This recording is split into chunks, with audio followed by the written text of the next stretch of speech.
I'm back. With another live reaction. T-Bait, this should be chapter 407. So, last chapter, remember what happened last chapter? Last chapter, Arthur was just chilling, and then there's this, like, explosion, this ripple of, like, ether and shit, exploding with mana and stuff, and can nobody feel it except for him. So, we're going to find out what exactly happened. Hopefully, if we continue, with Arthur's POV, we can find out what exactly happened. And I heard that this chapter was good. I heard that this chapter was really good from another viewer. I'm not about to look and see what his name was, but told me that the chapter was good. So I'm hoping I got my hopes up. I'm hoping that the chapter is good. I'm hoping that this is great. But let's dive into it. So, do I got this set up? I got my computer right here. Okay, so let's dive into it. So this chapter, got the chapter. Chapter is going to be 407, yet another step. Arthur Lewin. Okay, so we're actually going to get Arthur again, which is cool. It's cool we get to get Arthur again, and let's get into it. Okay. So, let's start from here. The Earthborn Institute's dim halls blurred past as I rushed downward, deeper into the labyrinth mass of tunnels. I gotta make sure I really pay attention to what I'm reading, because last time I did this, I was getting confused and stuff, so I gotta pay attention. No alarm had been sounded, and the few doors I passed appeared unaware of any strangeness, though my hurried descent drew nervous and questioning looks from most. Ether had appeared in a rush, then dissipated almost immediately from the direction of the laboratories. So maybe, so before we continue, I know people was theorizing maybe it could be Kara. I was thinking maybe it could be one of the dragons that Kezis has sent to try to help out, because they're the only ones that we know of that can use ether. That's what separates them from the rest of the Asuras. But then people also said that maybe it could be Gideon. Gideon got some new technology or something, which I think would be really cool. That if it's Gideon and if he got some new, let me go into a little bit of a theory, or kind of flesh out my thoughts really quick. So it could be Gideon, and Gideon working on some new project, and he's able to do something that's either influencing ether, using ether to power up some machine or something, unknowingly or something. I don't know how much Gideon actually knows about ether, but here's what I will say this, because they had the capability to be able to make ether absorbing chains, or make some sort of ether absorption type of stuff. Because what do we remember? Remember when Arthur was in Alacria and he was doing his test, right? Remember he was doing his test and he had these steps or something like that, and they had it during the training exam, to get his license or whatever. And remember he ended up stepping on the platform, and it was supposed to absorb the mana, and he said that unknowingly to them, it absorbed his ether as well. And they didn't know that they had the capability of doing that. Everything that they knew was surrounded around mana. They didn't know very much of anything about ether. And so that just tells me, because they knew he said that they mimicked it, or they copied it from one of the relic tombs, one of the areas in the relic tombs back when he was, I think that was when he had got the destruction room, right? But anyways, they had the ability to be able to absorb mana with those platforms. And so if they have the technology or capability of being able to do that, I could see Gideon figuring out some sort of way to do the exact same thing. So that's kind of where my mind goes. But anyway, so let's see where I'm at. Okay, so the ether had appeared in a rush and then dissipated almost immediately. From the direction of the laboratories, there are few enough people or artifacts who could cause such a phenomenon. And although she wasn't one of them, I was conscious of Lyra Dryde's presence in the Institute. Right. We got the the what's her name? The retainer. The retainer. So let's see. Is our guest minding herself? I thought to Regis, she didn't have anything to do with that spike of ether, if that's what you're asking about. Want me to come with you to check it out? No, stay where you are for now. Yippee, my companion growls. His boredom and irritation leaked through our mental connection. As I moved off in nearly the opposite direction, my thoughts lingered on Kezis. He had promised assistance. This is where my head was going. He had promised assistance in defeating that captain, but hadn't been clear about the specifics of what that might entail. However, I didn't think that meant patrolling in Asura without informing me, right? I couldn't entirely trust his word anyway. That would have been the height of foolishness, and I knew it was within reason he might reverse course and take some hostile action instead. Yeah, I mean, I guess it's possible. Still, this didn't feel like Kezis.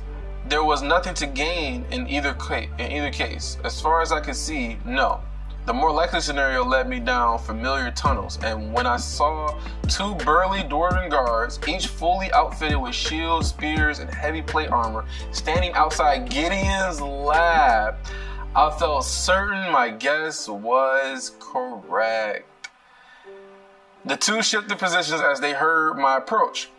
Tensing, but then relaxing almost immediately, simultaneously, they slammed the base of their large shields against the ground. "Lancer!" They barked together. One went silent, and the other continued, almost apologetic.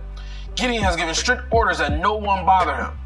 The door shot open, and Emily's bespectaculated face poked out, her eyes wide behind the lenses. She looked at the guards, opening her mouth to say something, spotted me, and then seemed to change tack in the middle of her thought.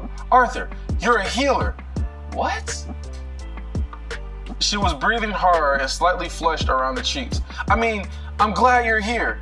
To the guard, she added, "Go get a healer." Wait, what the fuck happened? She said they need a healer, so did Gideon blow himself up or something? She was breathing hard and slightly flushed around her cheeks. "I mean, I'm glad you're here. Go get a healer." All right, the guard snapped a salute and then jogged away at a quick pace, his heavy armor clanging with every footfall. Emily pulled the door open and I slipped through. Then she let it swing shut behind her. Let me change the camera. Let me see if I can. All right, maybe this will be better. All right, so blah blah. Emily pulled the door open and I slipped through. Then she let it swing shut behind me. The lab, I was surprised to see, was empty. Come on, through here, she snapped, already rushing away. I followed her through an arched door at the other end of the lab, then down a flight of stairs and into another hall. Hidden beneath was a series of smaller chambers I hadn't visited before, each one blocked by a heavy stone door inscribed with runes. Emily stopped at the third door on the right and powered it with mana and pushed hard. What? So there's like all these precautions, like it's like they're trying to keep it away from everybody else. On the other side of the thick stone door was a wide, dimly lit chamber with a low ceiling. A single table had been dragged down here, but the main feature of the room was a protective circle in the center. A small shield generator was connected to several mana crystals, and when activated would create a very dense dome. Is this the same shit that Ceres has? Activated would create a very dense dome-shaped mana shield around the protection circle. Sitting on the floor, his bare back against the curved wall, was Gideon. His gray hair was a mess, and there was a gaunt, pale look on his face. But when his eyes settled on me as I followed Emily into the chamber, they were full of fire. "I figured it out," he croaked, heedless of Emily's worry. "The bestowals, the artifacts, the spell forms, all of it." What the fuck? Did he really figure all this shit out? I know it's been like, what, a week? Maybe? What the fuck is this? Oh my god, there is no way. A manic grin spread across his face, and the words began to spill from his mouth. The hard part was the sequencing of the runes in the robe. I suggested before it was like a password, and your summons was right in that there was a trap woven in. If you channeled mana into the runes out of order, they will keep drawing on your mana until you either break the connection or run out, incapacitating or even killing the wearer. And before you say it, getting out will be no easy fit, as there are belts within the robes that are tricky to do so and undo, and they have to be buckled correct. Man, these are a lot of precautions. They have to be buckled correctly. You have to imbue mana in the right order, and you can't just escape, because otherwise it's going to absorb all your mana until you die. So, tricky to undo, and they have to be buckled correctly for all that mana to move properly. Gideon drew a deep breath, and I opened my mouth to ask him a question, but he immediately continued barreling onward. In fact, the robes used the wearer as a kind of conduit for certain aspects of manipulation. Okay, so just holding them on your lap or touching them with one hand doesn't work. They have to be worn, or rather devious. It's rather devious, honestly. Gideon shook his head, looking impressed. But, he continued, I figured out the correct sequencing, naturally. He gestured to Emily, and I realized with a sinking feeling in my stomach that she was wearing the ceremonial robes. I don't remember. I gotta go back and remember these robes. I remember the bestowal, like the wand, right? But I don't remember any robes. But it don't matter in this case. I just need to go back. I mean, I gotta reread all this shit anyway to like refresh in my mind on some of this stuff. Anyways, Gideon, Emily said urgently. She had crossed the room and kneeled beside him while he was rambling, but only then did he seem to even notice her. Still grinning, he said, "Oh, of course, Miss Watson was quite the help." Yeah, you gotta give Emily some credit, man. How you gonna just forget about her? Like, you wouldn't be able to do a lot of shit that you do without Emily. She was quite the help, testing the artifacts individually to ensure that now you're saying our hypothesis. Gideon, she said again, exasperated, I sent for a healer. We should, blah. Gideon burst out, struggling to push himself up the wall to stand. Arthur, you've distracted me. I need to move on to the testing phase immediately. Hold on, I said, raising a hand to stop him. We should really talk this through before we try the bestowal on a person. If something were to go wrong, hold on, I said, raising a hand. We should really talk this through before we try the bestowal on a person. Wait. If they try to bestow on a person, what the fuck? What happened, yo? Are they gonna get a power up? Are they gonna go? Alright, because we know in that captain they got the core levels. Will they go from like, what is it? From yellow core to like silver core, like immediately? Will they go from silver core to white core? That shit will be crazy. Okay, let's just continue. If something were to go wrong, I trailed off. Gideon's half-grown brows raised and furrowed simultaneously. His expression caught somewhere between confusion and disbelief. Behind him, Emily stared at the ground, rubbing her eyes with her hands. My gaze tracked from Gideon's thin, soft, bare form to the table, where the staff, and the other artifacts rested. Then Gideon burst out with a wild laugh and shook his head, his shoulders shaking with amusement. What do you think is going to go wrong? I channeled mana and my torsos explode? He stopped, and a thoughtful look crossed his face for a moment. Turning to Emily, he asked, "Is that something we considered?" "Wait," I said, feeling wrong-footed. Then, like a trapdoor opening in my mind, I connected the burst of ether I had felt with Gideon's words. I drew a hand down my face with a sigh. "You already used it, didn't you?" Gideon flipped a switch, channeled a burst. And then here's another thing I'm also thinking of too. Like, can Gideon manipulate mana whatsoever? I mean, he can, right? Because he literally just said, what do you expect? What do you think is going to go wrong? I channel mana and my torso explodes. So he can manipulate mana. But did they ever say what Gideon's core? I don't remember them ever saying what Gideon's core is, whether he's orange, whether he's yellow, whether he's, what was the next one? Black, red, orange, yellow, and then silver, then white. So I don't know what core level he is. So where was I at? Gideon flipped the switch, channeled a burst of mana into the shield artifact, and took his place in the middle of the protection circle. This spell form, no, of course not. No, wait. This spell form, no, of course not. What the fuck? You mean the bestow artifacts? Well, yes, of course. I couldn't sit around waiting for you forever, could I? I groaned. Gideon, I say this with all due respect, but only an actual insane person will commit to a human trial of unknown and only partially understood magic on himself. Yes. But we know that this motherfucker Gideon is insane. We already know that he's insane. Gideon closed his eyes. All magic is the constant act of self-experimentation. That's factual. The whole point of trying to get stronger is to experiment with the different capabilities that you have with mana, or magic for that matter. Seeing if you manipulate earth, seeing if you manipulate water, seeing if you manipulate wind, seeing if you manipulate fire, can you manipulate the deviants? So yeah, it's all experimentation, so I'm with him on that. If I recall correctly, you once caused yourself a near crippling... Right, bro, don't be a hypocrite, bro. Don't be a hypocrite, Arthur. You caused yourself a near crippling number of microfractures throughout your bones of your legs by experimenting with the spell. I ground my teeth and had to admit he was right. Man, you gotta call him. At least they can call Arthur out on his bullshit. I will say this though: when Arthur is concerned with someone that he cares about, he is the most hypocritical motherfucker on the planet.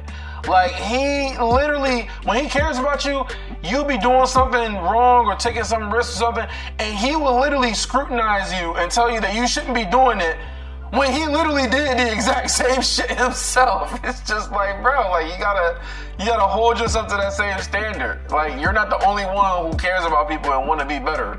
You can go and jump into fucking boiling lava, but I can't do an experiment that might break my bones. But you can jump into boiling lava though, right? Because you want to strengthen your ether channels and shit. Like, get the fuck out of here, man. That's just crazy. Anyways, getting back to it. So Grandma TV had admit he was right. Fine. But before you take this further, can I at least call in someone who understands the use of spell forms? No. I gotta go back and reread a lot of this stuff. So the way I understand spell forms, and y'all can tell me if y'all agree with me or not. The way I understand spell forms is that the Jinn, they use spell forms to better be able to manipulate ether because their bodies couldn't handle it. The Asurans had the physical capabilities to be able to handle ether, but they couldn't control it, or they didn't have the same level of insight that the Jinn had. And that's why Arthur is so unique, because you're basically combining the two. You're combining the human insight, and then you're also combining the Asuran body, and you don't even need spell forms, and you just got God runes at this point. Because I remember that's what they had talked about during one of his fights with the Jinn crystal thing. So I'm just wondering, who the hell understands spell forms besides maybe Arthur? Unless spell forms can be used, it's the same thing with regular magic using spell. I don't know. Anyways, I just wanted to say that. Let's see what else we got. Okay, so before you can, someone needs to use this on Spanish. Spell form, blah blah. All right, you can perhaps guide us on their use. Who can perhaps guide you on their use? Gideon opened one eye. You just happen to have an Alacrian mage in your back pocket or something?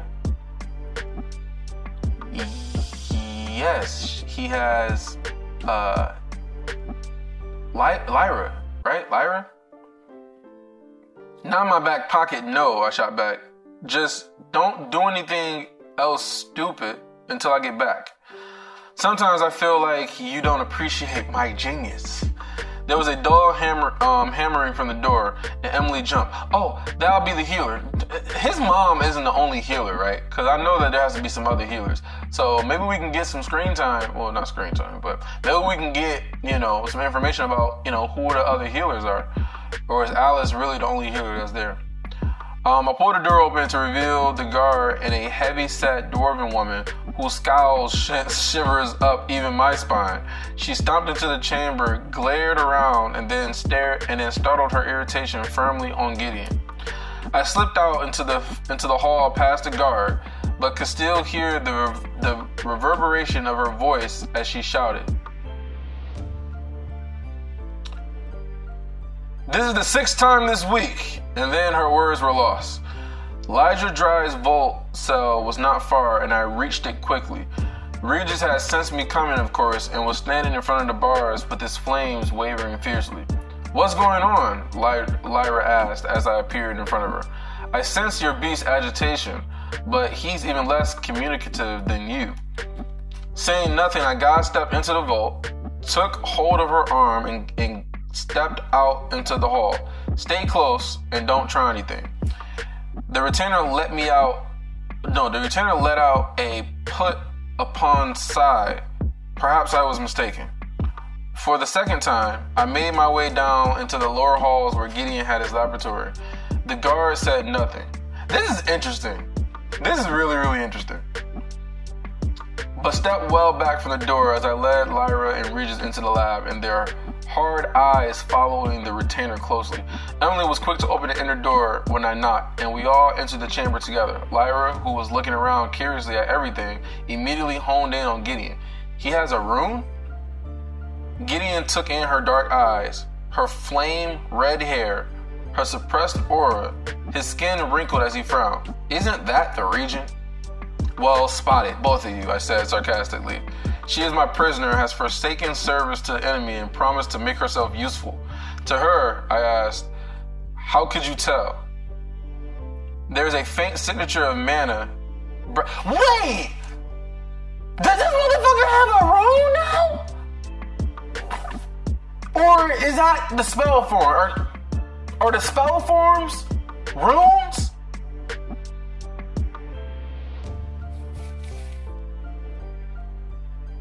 Let me keep reading.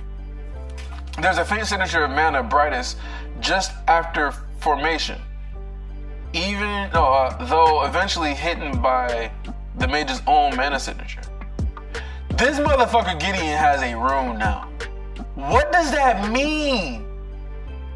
What does that mean? Yo. What kind of rune does he have? Because wait. There's mark, there's a crest, emblem, and then regalia. There's four levels. A mark, a crest, an emblem, and then a regalia. And that's it. We don't know of anything higher than a regalia. So he has a rune. What the fuck kind of rune does he have, man? The sight of mana particles burned into my vision as I activated Remheart. Sure enough, layered behind Gideon's own mana signature, there was a more subtle glow of the spell form. I think the spell form is just a rune. We're just calling that rune a spell form. It was then that I noticed his core itself. It was still burning with mana. What the fuck is his mana core level? And within the mana currents was a thin trail of ether particles? Wait. What the fuck is this? It was still burning with mana, and within the mana currents was a thin trail of ether particles. Within the mana currents was a thin trail of ether particles. As I watched, this swelling of mana began to fade, allowing me to see his core more clearly. It was rapidly clarifying into a light yellow color. What was it before? So, wait. So, it was burning with mana, and within the mana currents was a thin trail of ether particles. As I watched the swelling of mana begin to fade, allowing me to see his mana core clearly, his mana core was rapidly clarifying itself to a light yellow color. You have figured out how Grona's bestowment rituals works. Lydra continued, her tone curious, musing. A clever turnabout, but not without risk. What's the risk? What risk? Emily asked, keeping well back from the retainer and yet watching her with a kind of wry eagerness. We assumed that once a spell form was in place, it was only a matter of learning to control it. Hold on, we get some new information. We assumed that once a spell form was in place, it was only a matter of learning to control it. Spell form, room, they're talking about the same thing. Lyra nodded along as Emily spoke. Oh, this is Emily. Emily just said this. We assumed that once a spell form was in place, it was only a matter of learning to control it. Right. Lyra nodded along as Emily spoke. Pursing her lips slightly, yes. Practice and patience will allow a mage to master a new rune, but our entire culture is predicated on the training and knowledge to do so. Alacrian children prepare to wield runes even before their first bestowment, and still, plenty of young mages have pushed too hard, too fast. I think this is similar to them trying to awaken their Vritra blood, and they end up like dying in the process and shit. That's what this reminds me of. So yeah, practice and patience will allow a mage to master a new rune, but our entire culture is predicated on the training and knowledge to do so. Alacrian children prepare to wield runes even before their first bestowment, and still plenty of young mages have pushed too hard, too fast, and burned themselves to dust with a rune they didn't fully understand and weren't equipped to make use of. Gideon huffed, but Emily seemed slightly shaken as the color drained from her cheeks. But the greater risk is in the bestowment itself, the retainer continued.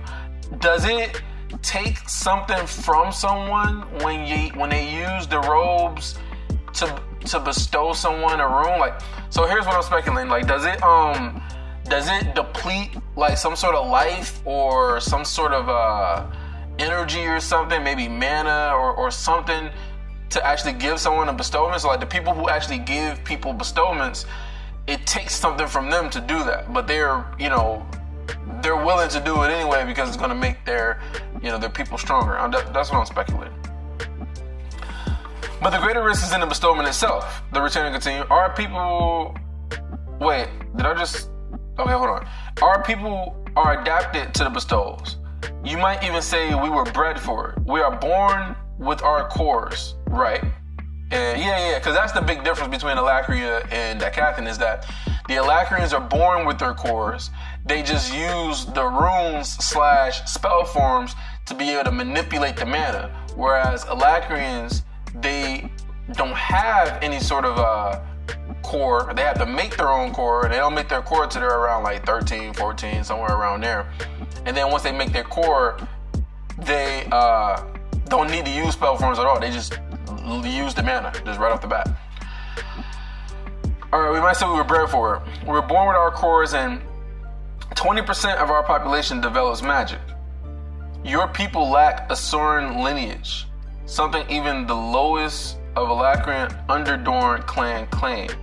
Do not discount the danger just because this single ember has survived, unscathed or unscaled. The process may very well kill someone or some who attempted. Maybe. Bah!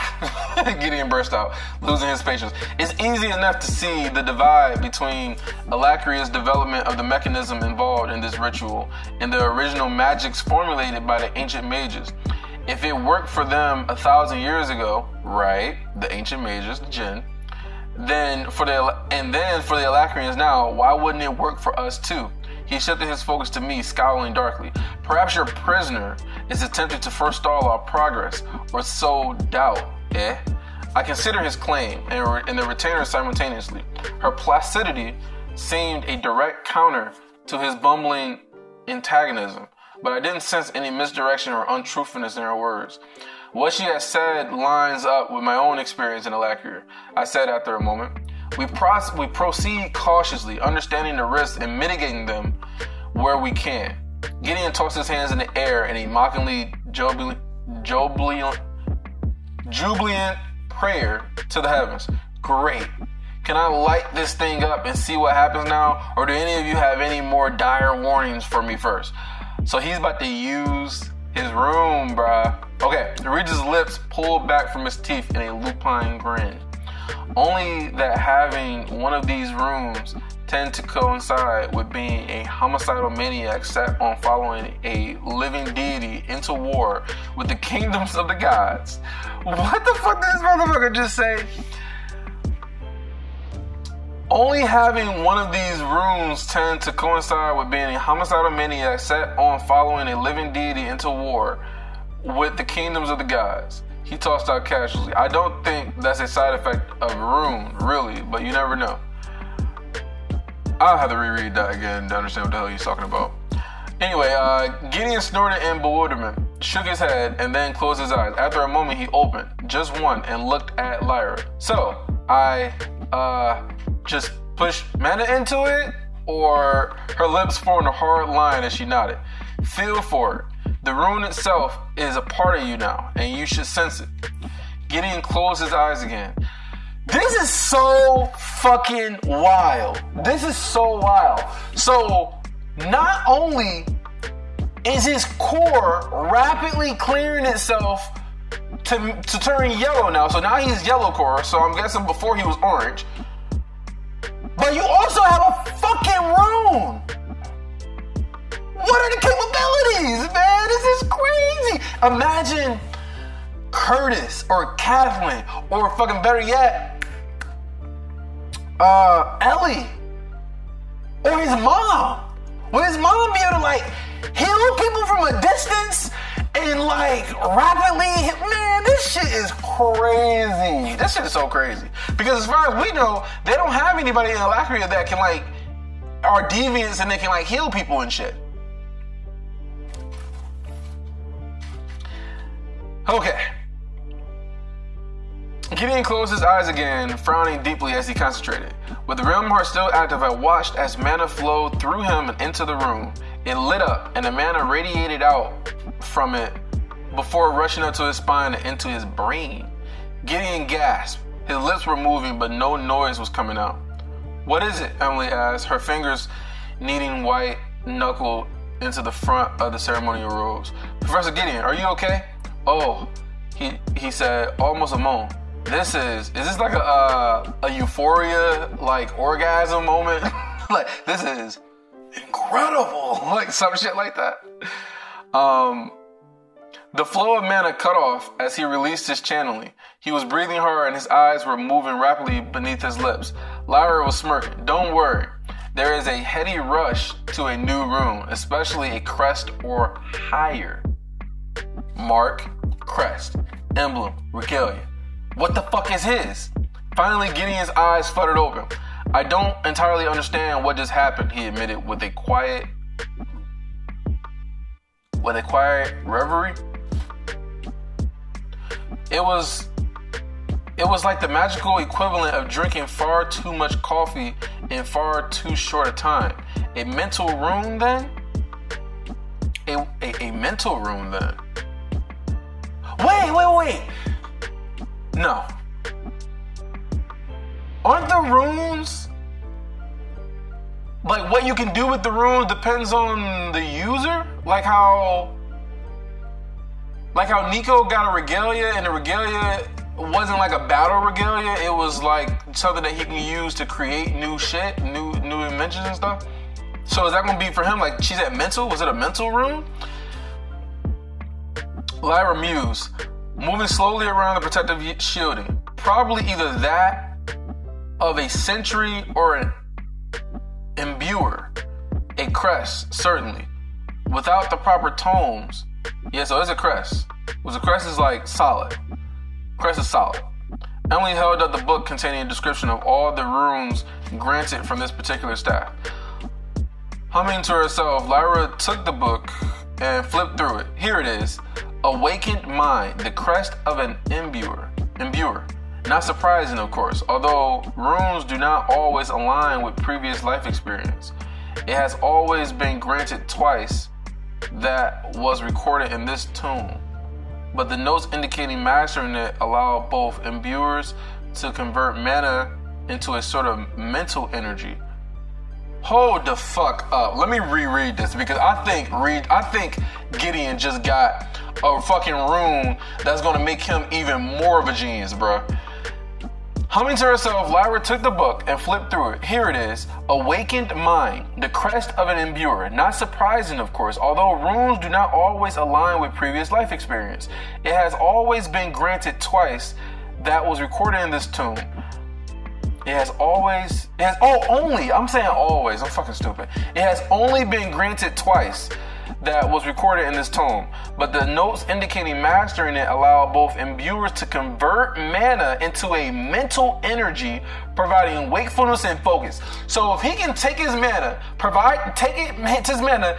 it into energy, and then have him focus on more shit and have more clarity, this motherfucker's gonna be able to like focus on, because we know about Gideon. Gideon is like, he's fucking 1,000 miles an hour. He's going from here, he can't focus on shit. If he can focus on shit, he could probably master this rune within like a week or some shit like that, and start inventing all this type of new shit. And this is fucking crazy. This is so crazy. Yeah, this chapter is fire. You were right. This chapter's fire. Okay. Providing wakefulness and focus. She handed the book back to Emily, who took it with both hands like it was a child. Yes, that's what I felt, but it was a chaotic energy, Gideon said, gingerly pushing himself up to his feet and stumbling through the shield. Can Arthur get a fucking room? Or does he have to have mana in order to get a room? Probably not. Yes, that's what I felt. It was a chaotic energy. Gingerly pushing himself over his feet and stumbling through the shield. He flicked the switch, and the transparent barrier dwindled and vanished. It'll get easier. Oh, yes, Lyra confirmed. It'll get easier? Oh, yes, Lyra confirmed. And the effect will continue to grow in strength as you master the rune. When you've done that, attempt the bestowal again, and you may receive another, more powerful rune. This is crazy! So if you master your rune, you can be like, okay, give me another boost. Oh, and then you just get another rune, and then now you fucking jacked up even more. And you gotta master that shit. Like, okay, hit me with another one. Oh, and you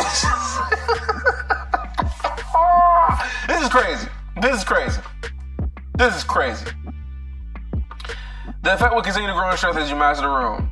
When you've done that, attempt to bestow again, and you may receive another, more powerful rune. Often they are complementary, although not always.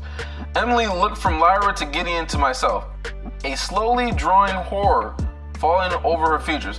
So he's going to be even more hyperactive! I chuckled appreciatively, but Gideon himself took no notice as he slipped a loose tunic over his bare torso and stretched, his back cracking like gravel crunching beneath a boot. What the fuck? That's crazy. Then we move on to the second experiment, he said eagerly. What the fuck is the second experiment? The chamber went quiet as we all looked at the old artificer in surprise. I know I said this is important, I said, breaking the silence, but you should rest. Take time to make sure there are no side effects. Gideon wagged his finger in my face with almost comical violence. You did say this was important, and I'll be thrice damned if I'm going to waste our momentum. According to our previous conversation, just being around you... Right! I forgot about that! I forgot! Being around Arthur, it gives people powered up runes! Motherfuckers get regalias and emblems, and you don't have a spick of energy or talent, and your ass to get a fucking crest like the boy from Alagria. Like, I forgot all about this. Wow, this is even more crazy. I gotta calm myself down. This is fucking crazy. This is what they needed. This is the power up that they needed. This is crazy! Grow! Okay, let me just keep going. Wow. Oh, I definitely gotta make a video talking about this. This is crazy. This is so crazy. Okay.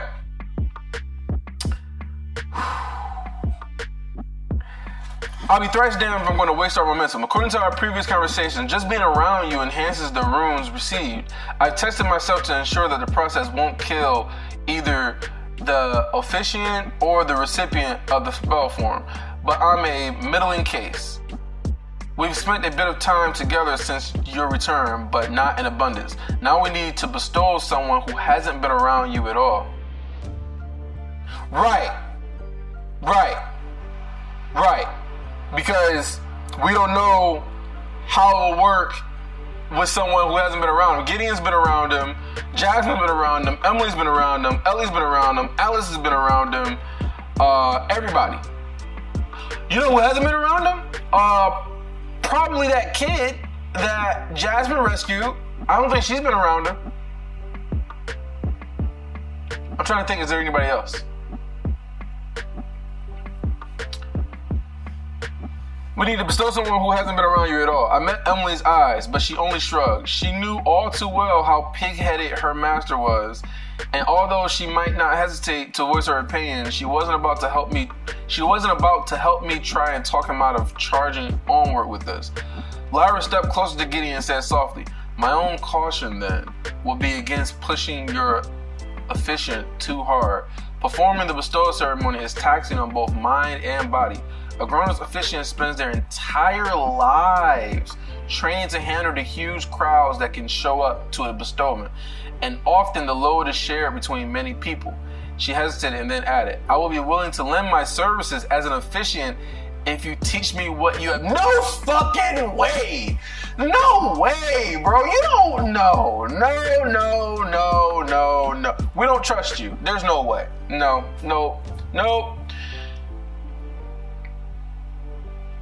She hesitated and then added, "I will be willing to lend my services as an officiant if you teach me what you have." "No," I said, flatly crossing my arms. "We will consider who else to bring into this, but for the moment, Emily will be our officiant." Lyra shrugged, smiling pleasantly. "Of course, Regent Lewin, I'm only trying to help." The fuck out of here. Don't nobody trust your ass. "Well, what are we waiting for?" Gideon asked, looking around at all of us. "Emily, go find me a dwarf. Arthur, you get the hell out of here so you don't contaminate my experiment." "So what's next?" Regis asked from where he was curled up at my feet at the end of the hallway. It had been some time since either of us had spoken, and I had to collect the wayward shreds of my attention before replying. "After this second test? No, after all that. We've mostly taken back the continent, broken Kez's limitation placed on the lances, and now given spell forms to the captain to help even the odds in any future battles. But a couple of white core mages and a few magical tattoos aren't going to defeat Agrona." I leaned back against it's a good point. It's a good point, for sure. I leaned back against the wall and let the back of my head rest against the cool stone. Strategic provisioning of the spell forms may not defeat Agrona, but it will allow us to rapidly provide power boosts where they are needed and add a lot of new tools to our repertoire. And you know that. I thought for a few seconds. Any one of the steps we take might be what allows victory in the end.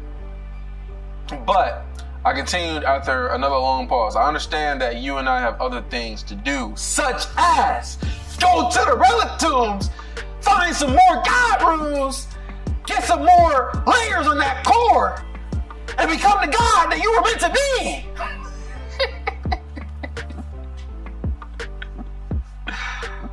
Okay, let's see. Okay, I understand that you and I have other things to do. Ceres is fighting a war for us in Alakir, and there are 2 more runes to hunt down. 2 more runes. Runes to hunt down. Oh, 2 more. I remember I had a conversation with somebody and I was like, did he only find 1? So he did find 2. So there's 2 more. I left unsaid the problem that loomed over everything else, and the one I had done my best to keep to the back of my mind ever since Sylvie's sacrifice and my appearance in the relic tomb. Tessia? Because I still had no idea what to do about Cecilia and Tessia. That's right. Regis lapsed into silence, and together we waited for Emily's return. It took longer than Gideon would have liked to recruit a second test subject whom I had no interaction with. There was some worry that even incidental contact, such as my speaking to the guards out in the hallway, would sway the results, and most of the guards and soldiers in the Earthborn Institute had crossed my path at least once or twice. But the real delay was that when Scarin Earthborn discovered what Emily was asking about, he insisted on informing his uncle Carnelian about the test so that the Dwarven Lord could voice his opinion. Don't nobody give a fuck about your opinion, bruh. This inevitably became a struggle between the Earthborns and the Silver Shales to send forth a member of their house, but most had spent hours in close proximity with me in meetings with the Council of Lords. But eventually, after what felt like many hours, but was probably only one, Emily returned with a young dwarf lord called Daemar Silvershale, the youngest son of Lord Dagalon, Carnelian's chief rival. Daemar kept his pitch black beard trimmed to only a few inches and his hair slightly shorter. He looked every bit the royal as he appeared in a regally tailored tunic and breeches, with rings on his fingers and a golden hilted sword hanging at his hip. He's probably a scrub. It's always the people who are dressed down the most who are the most scrubs of all people, man. I, of course, only watched from the end of the hallway with Regis at my side. Daemar met my eye before following Emily into the bestowal chamber, and his lips twitched beneath his beard. I thought he looked nervous, and he grew even more so when the two guards and attendants who had trailed him down into these deep tunnels were made to wait outside in the corridor. Although I cannot watch the process, a fact I found somewhat disappointing. He can still listen and he can like see it using what is it called? Realmheart.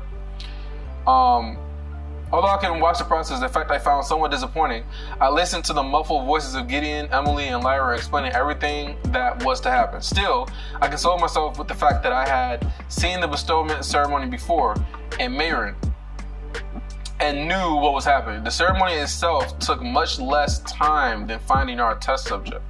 When the door opened again, the three doors were quick and hurried. I followed behind, curious but hopeful. There had been no panic shouts to indicate we had just killed off a member of the noble house of Silvershale. And indeed, when I peered through the door, I saw Daemar grinning as he rubbed at the back of his back. He tried to turn around to look over his shoulder as if he might be able to see his own spine, while Gideon shooed the other dwarves to the outer edges of the small room. Now feel for the room. Okay, what's going to happen, brother? Let's see what he's going to do. Now feel for the room and push your mana into it. It should feel natural, instinctual, Lyra was saying. Daemar turned his nose up at her and spit on the ground. Like I said, I don't take orders from Alacrian filth, especially not the bitch Queen of Ediston. That's funny. That's enough, Daemar, I said firmly. What we are doing is important, and Lyra Highblood Dreed is here at my order. The dwarf attempted to scowl at me, but his wide eyes and the twitching of a muscle beneath his beard gave away just how frightened he was. After a few seconds, he cleared his throat and said, "Aye, let's get on with it then. This bloody thing is just like the Dickens." Gideon sucked his teeth in irritation. Fine, then perhaps you'll listen to me. Stay within the circle and empower the spell form. Daemar followed Gideon's instructions, settling himself in the center of the protective circle and taking a deep breath, making his broad chest swell. Lyra had fallen back to stand beside me. "Thank you," she said under her breath, "for defending me." She thought he was defending her breath. "I wasn't," I said, only keeping my voice low. "But it will grow awful tedious if every conversation has to wait for a string of expletives to be thrown at you first." Lyra didn't answer, and so I returned my focus to Daemar, quietly activating a Realmheart so I could watch the flow of mana. Like Gideon, it poured from Daemar's core and down. I wonder what Daemar's core level is. From his core down into his room. But this time, the resonant spell flowed down his legs and into the ground. Then fissures cracked the ground inside of the protection circle, and wispy flames erupted from them. What the fuck is happening? And wispy flames erupted from them. I could see the fine line where the protection circle's runes rebuffed the flow of the mana, preventing the spell from affecting anything outside of it. "Fire, my lord," the attendant said, clearly shocked. Daemar laughed. A booming noise like a cannon. Ah, but it feels strange. Good, but strange. All in all, it was an impressive spell. But I knew Daymar was a single attribute Earth Mage. The mark had granted him. So he has a mark. Mark, crest, emblem, regalia. So he has a mark. So it's not as strong as a crest from Gideon. All in all, it was an impressive spell, but I knew Daymar was a single attribute Earth Mage. The mark had granted him the ability to cast a spell of a different type than his natural. Is that fire? Natural affinity. That alone was a great boon for a Decathlon mage. It was certainly something his father could crow about in the Council of Lord. Yeah, I can only imagine. Like, oh, my son is now a fire attribute, and blah, blah, blah, blah. I was certain his father could grow about in the Council of Lord meetings for the foreseeable future, especially as Daymar's mastery of the rune grew. As Emily and Gideon began explaining to Daymar what was expected of him, daily training and monitoring, reports on how the spell form impacted his magic and so forth, I let my thoughts drift to the next question. Gideon would want to do a third test, of course, this time with someone who I had spent a significant amount of time with. Jasmine? Although the list was short, that did not make it easy. Who had I spent enough time with since returning to Decathlon? The better question, I thought to myself, is who among that short list am I willing to put at risk? Ellie? Okay, so probably Jasmine or Ellie. He didn't spend a whole lot of time with Curtis and Kathleen, right? I don't know. And that's it. That is the chapter. Wow. This is crazy. This is so crazy. The potential is out of this world. The potential is crazy. Man. All right, guys, so listen. I gotta make a video about this. It'll probably be up Monday. But I gotta make a video. I gotta make a review about this chapter. This is crazy. All right. Well, remember, guys, like the video. I appreciate that. I appreciate you guys watching. You know, subscribe to the channel if you're not subscribed, because I know y'all motherfuckers aren't subscribed and y'all just be watching from the shadows. This is a great chapter. I will give this chapter a 9 out of 10. This is some progression, bro. This is some crazy progression. Yeah, this is dope. But yeah, I appreciate y'all watching, and stay tuned for the review. Probably Monday. No guarantee, but it'll probably be Monday. Peace.